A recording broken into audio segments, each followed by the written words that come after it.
Eu fiz uma apresentação inicial que a ideia é ajudar o debate, no debate aqui hoje. Então, eu fiz um primeiro levantamento do que está na mesa hoje, o que está colocado como alternativas para resolver o problema da guerra fiscal do país. Para começar a falar, só um ponto que eu acho que é importante a gente entender. Hoje, no Brasil, acho que a guerra fiscal tem uma percepção cada vez maior de que a guerra fiscal se tornou disfuncional no país. Disfuncional para os estados, porque se para alguns estados os incentivos foram uma forma de desenvolvimento regional no começo da guerra fiscal, hoje se generalizou, todos os estados do Brasil concedem alguma forma de incentivo sem aprovação do CONFAS. A partir do momento que se generaliza, perde função como instrumento de desenvolvimento regional, a guerra fiscal, e, do ponto de vista dos estados, acaba sendo, na prática, no agregado, uma forma de perda de um volume relevante de receitas. A gente não sabe o valor exato dos benefícios da guerra fiscal. Eu estimo algo como 50, 60 bilhões de reais ano de perda de arrecadação dos estados em função da guerra fiscal, mas é um chute educado, mas é um chute. Ou seja, mesmo para os estados, para quem a guerra fiscal foi uma forma de desenvolvimento regional, hoje perdeu o sentido, e nesse momento de crise fiscal dos estados, certamente essa perda de receita que resulta dos incentivos fiscais ela é relevante. Segundo, as empresas que também são beneficiadas pela guerra fiscal, na prática, elas têm um lado bastante negativo dos incentivos, que é o fato de que os incentivos são incentivos ilegais, inconstitucionais. De fato, a posição do Supremo é bastante clara a esse respeito, e isso gera uma situação de insegurança jurídica muito grande, que, de fato, hoje no Brasil está prejudicando o investimento. Tem empresas no Brasil, comprovadamente, que estão deixando de investir no país porque elas, para investirem, precisam ter um benefício, senão elas não são competitivas, porque os concorrentes têm, mas, ao investir com incentivo, elas sabem que elas correm o risco de perder o incentivo e por uma decisão judicial, e, na verdade, o investimento dela se desvaloriza imediatamente. Quer dizer, eu faço um investimento hoje, se sai uma decisão que acaba com o incentivo amanhã, o investimento que eu fiz está automaticamente desvalorizado e as empresas perdem esse recurso. E, segundo, a guerra fiscal gera desequilíbrios competitivos. Do ponto de vista de cada empresa, uma empresa consegue um incentivo, para ela é bom, mas se o concorrente dela conseguir um incentivo melhor, na verdade, a situação dela não é tão boa assim.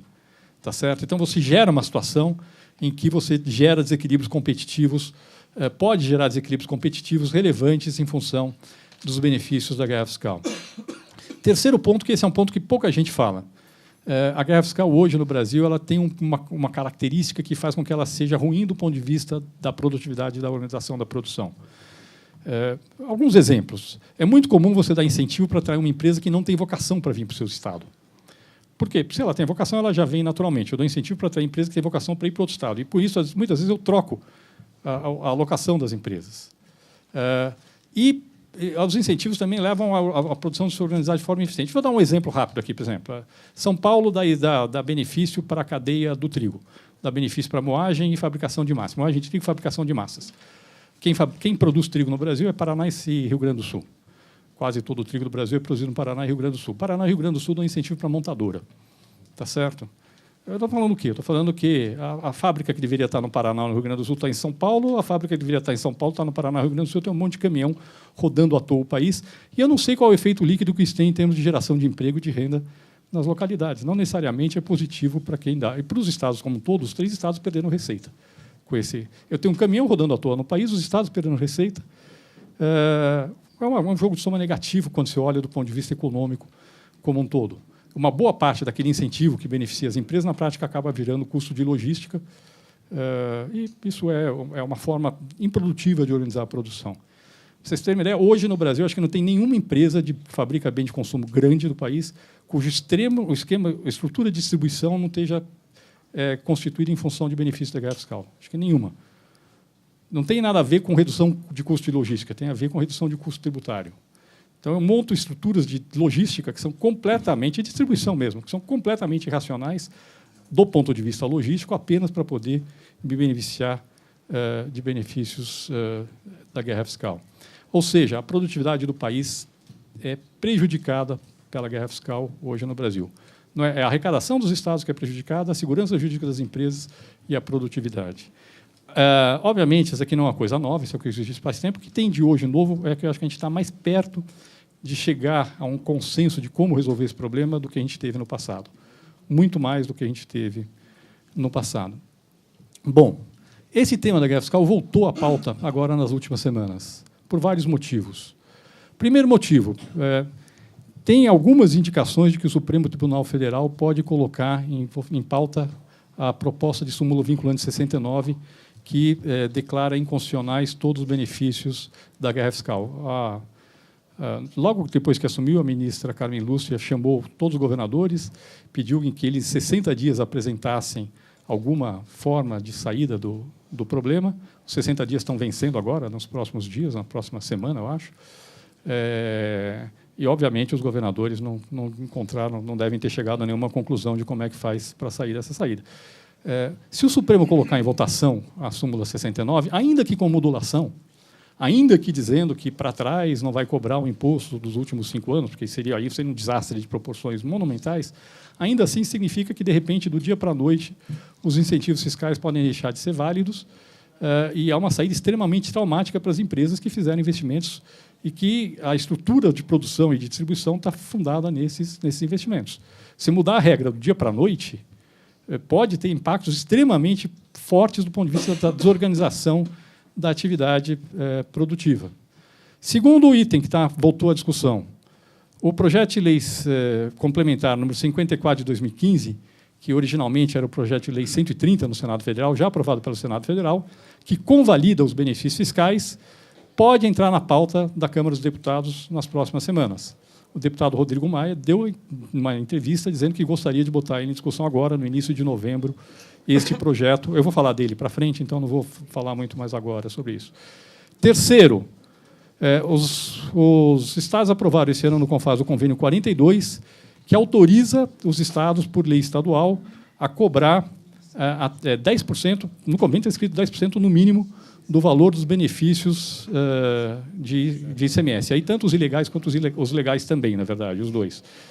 Vários estados têm adotado medidas com base nesse dispositivo e passaram a cobrar uma parte do imposto que as empresas recebiam em função dos incentivos fiscais.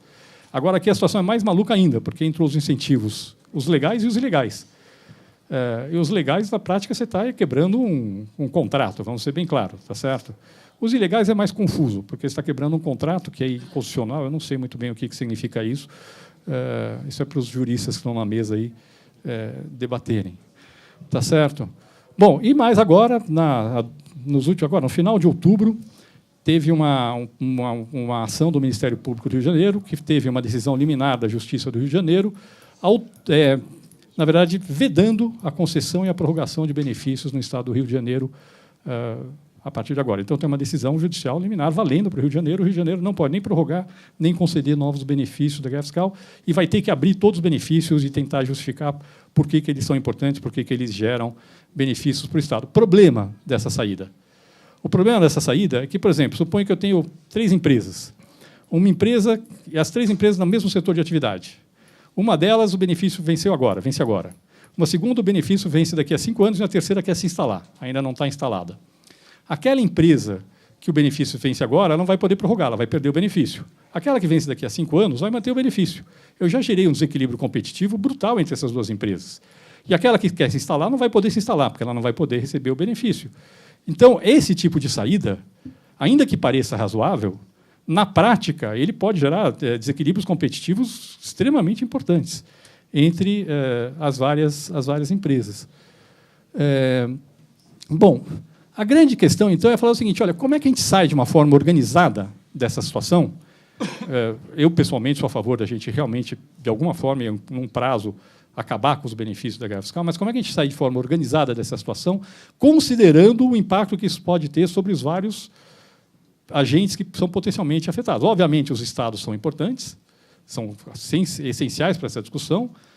As empresas são importantes, porque as empresas fizeram investimentos e podem se desvalorizar e perder esses investimentos, se tornar não competitivas do dia para a noite, dependendo do que for decidido. E, obviamente, as empresas têm trabalhadores que podem perder o emprego caso uma empresa se torne não competitiva do dia para a noite, tenha que fechar.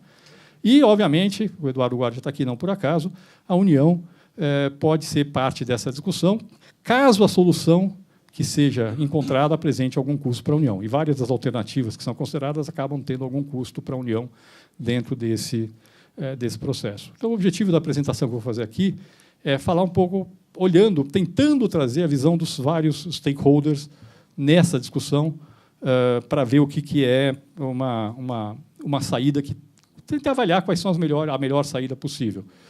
O que eu fiz inicialmente foi listar aquelas que existem hoje, o que está na mesa. Tá certo?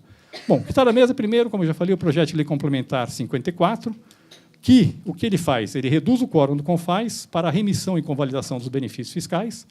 O quórum passa a ser de 2/3 dos estados, no mínimo 1/3 dos estados por região.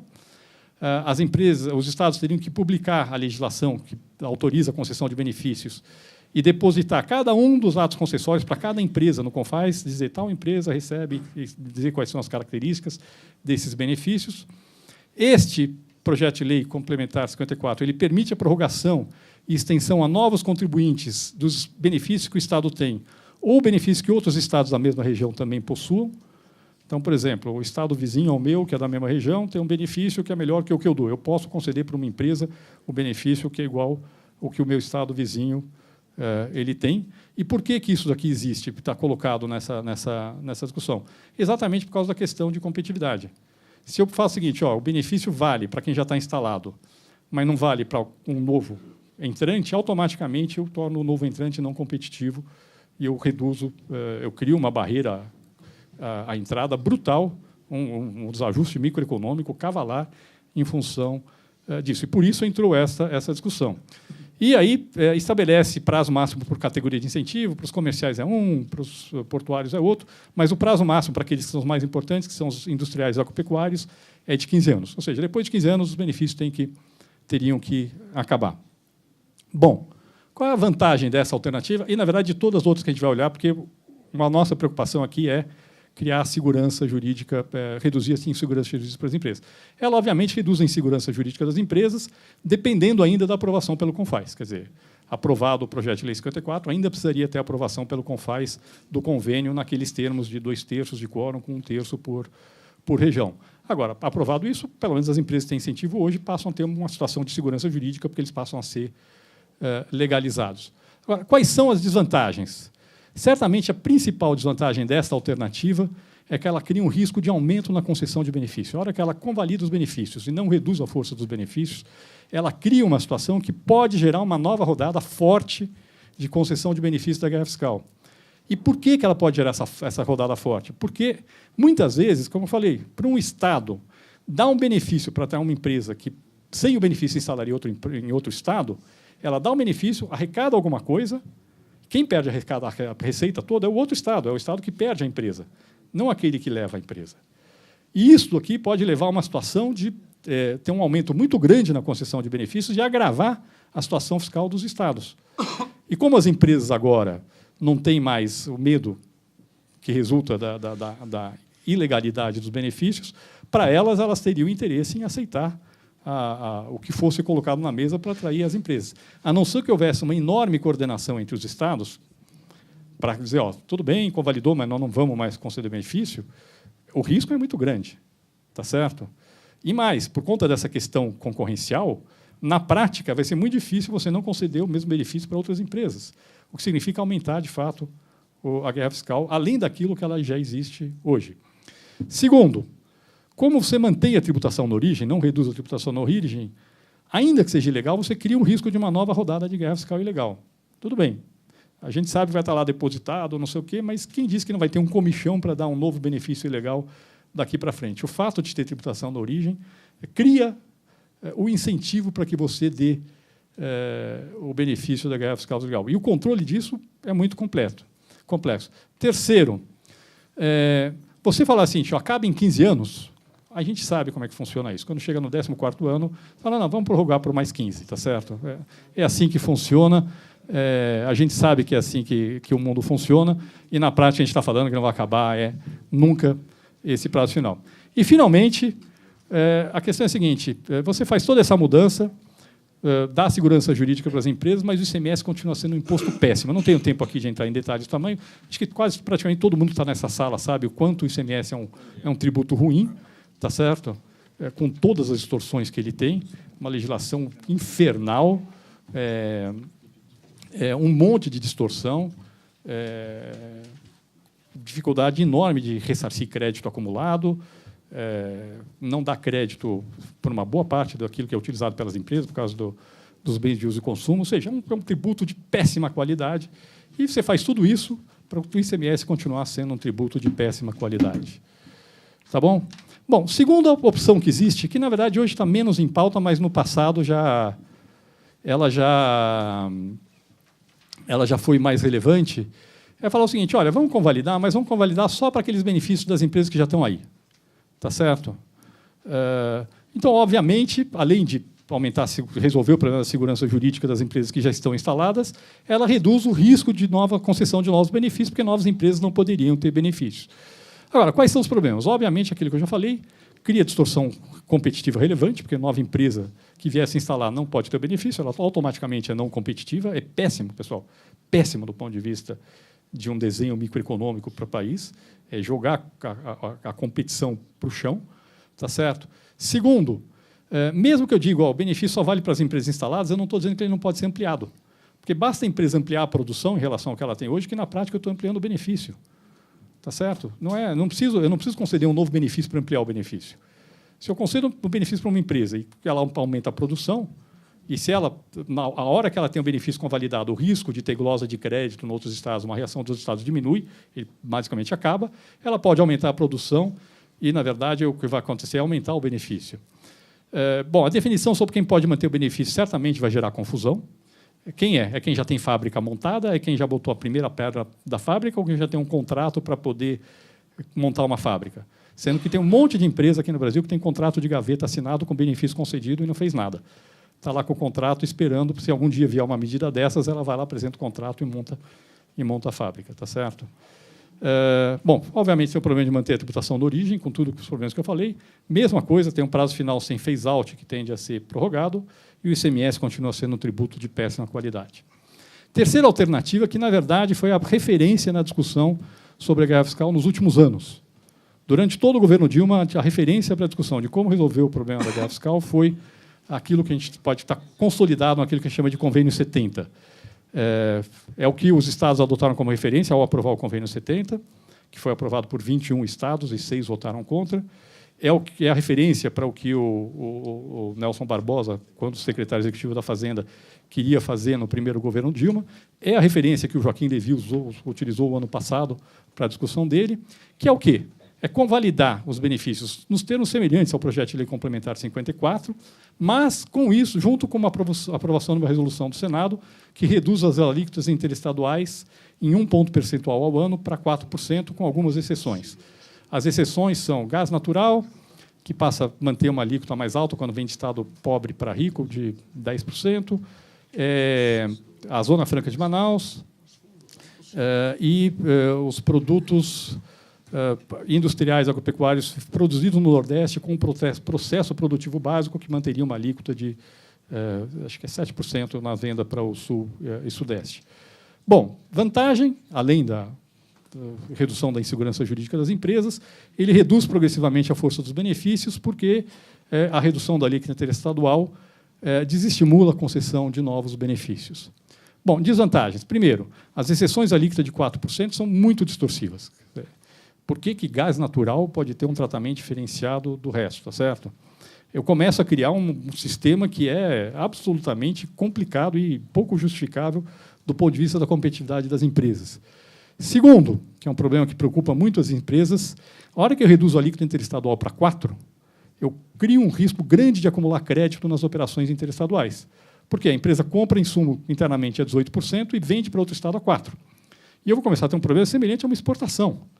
E aí as empresas começam a ter acúmulo de crédito, a gente sabe que os estados não gostam de devolver crédito para as empresas, acho que o Carlos Augusto vai falar mais disso depois, tá certo? Então não vou entrar muito no detalhe. E isso é um problema. Vocês podem fazer uma coisa que é bom para resolver a guerra fiscal, mas que cria um problema grande para as empresas pelo outro lado. Terceiro, aumenta a carga tributária. Óbvio.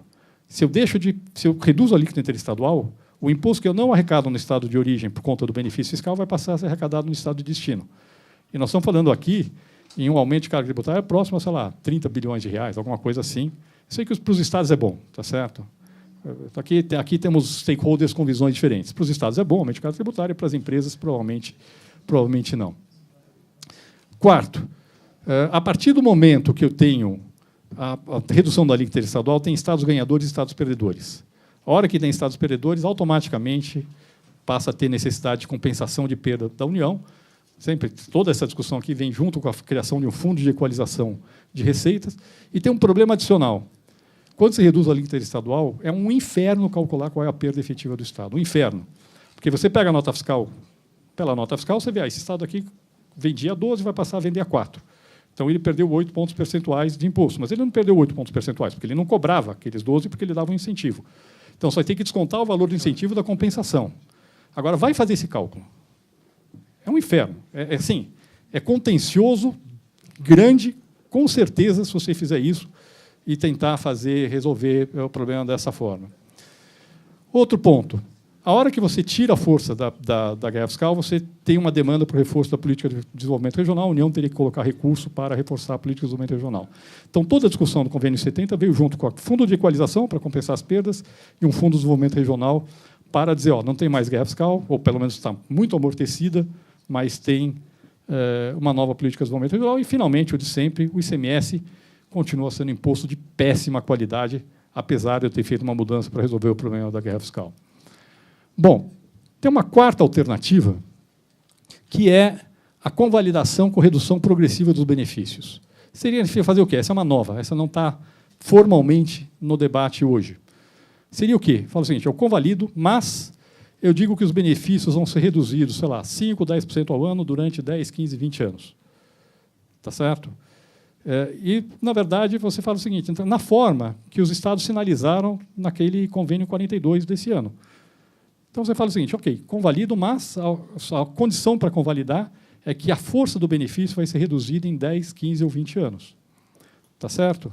Ao ritmo de 5 a 10% ao ano. Com isto, qual é a vantagem? Ela desestimula a concessão de novos benefícios, ainda que eu possa conceder para novas empresas, vai ser um benefício que vai ser cadente ao longo do tempo. A força dele vai ser cadente ao longo do tempo. E, segundo, ele evita os problemas resultantes da redução das alíquotas interestaduais do ICMS. Todos aqueles problemas de acúmulo de crédito, um deles que eu não falei, que é, na verdade, quando você reduz a alíquota interestadual do ICMS, você tira a força do benefício interestadual, mas o benefício interno que você dá para a empresa, para a venda no próprio Estado, esse mantém a força. Com esse modelo, ele também perde força. E é um problema isso, manter a força do benefício interno e não do interestadual. Porque quem dá benefício interno, geralmente, é o Estado mais rico. Tá certo? Então, eu faço uma medida, se você reduzir a alíquota interestadual do ICMS, o Estado mais rico vai convalidar um benefício que vai manter a força integral e o Estado mais pobre... Estamos falando aqui de Goiás e São Paulo, tá certo? Estão os dois aqui na mesa. O benefício de Goiás perde força, o de São Paulo é mantido. Nesse modelo, tudo cai simultaneamente.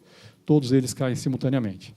Bom, desvantagens e riscos. A caracterização da redução dos benefícios pode não ser simples, pode ser, tá certo? Por quê? Porque eu preciso ver que tipo de benefício eu tenho. Eu tenho benefício que é crédito presumido, eu tenho benefício que é financiamento, eu tenho benefício que é via redução de base de cálculo, de uma forma meio indireta, que eu reduzo a base de cálculo em alguns casos, em outros casos não. Então, precisaria caracterizar cada situação. O controle de se realmente reduzir, se o Estado realmente reduziu o benefício, está cumprindo aquilo, não é simples. Como é que eu vou cobrar dos Estados, saber se eles, de fato, estão cobrando o imposto que eles têm que estar cobrando por conta da redução dos benefícios? Tá certo? Esse é um problema. Como é que vai fazer esse controle? Não é de todo simples.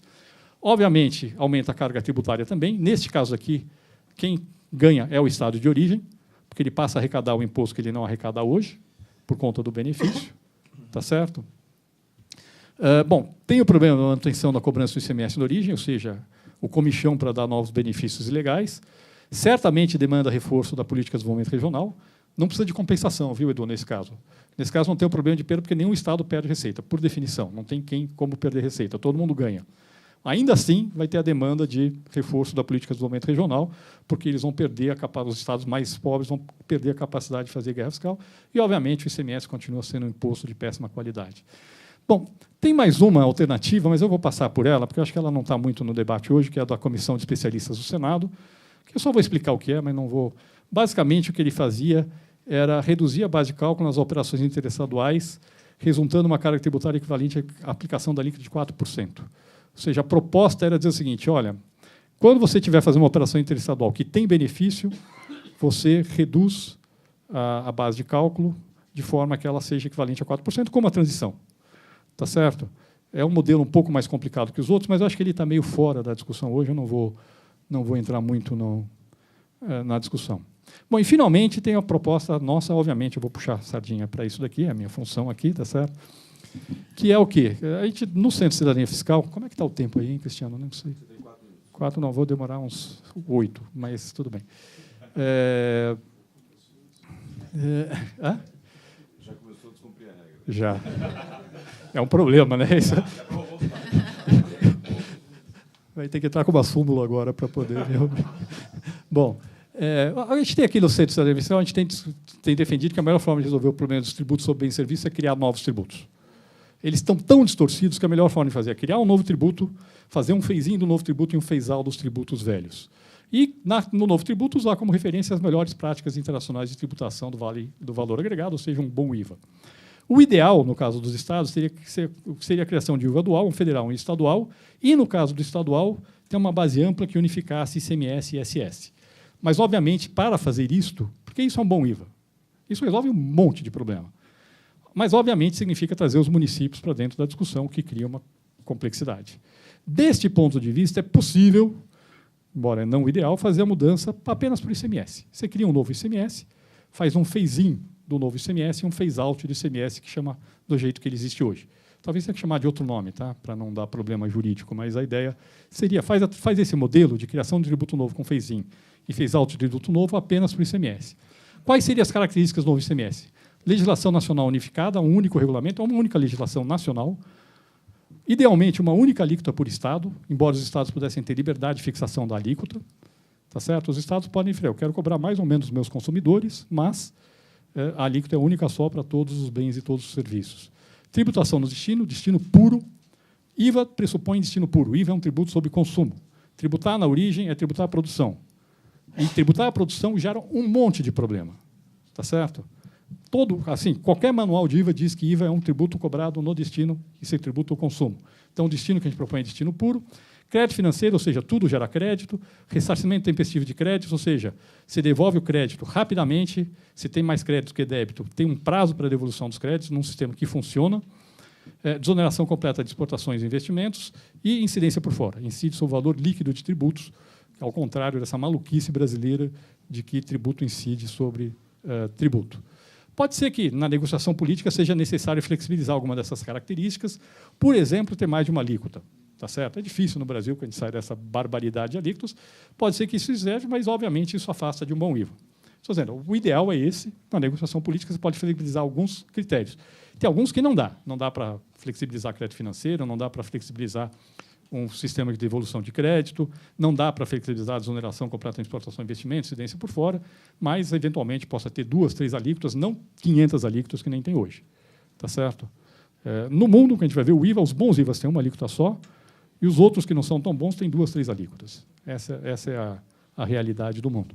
A proposta seria, se fosse feito só para o ICMS, você cria um tributo novo com uma alíquota baixinha de 1%, opera durante 2 anos com teste nessa alíquota, reduz tentativamente as alíquotas internas e interestaduais do ICMS durante esse período, e depois faz uma transição, vai reduzindo progressivamente a alíquota do ICMS, aumentando progressivamente a alíquota do imposto novo, até fazer toda a transição, e, obviamente, nesse processo, você convalidaria os benefícios do ICMS para tirar esse problema da insegurança jurídica das empresas.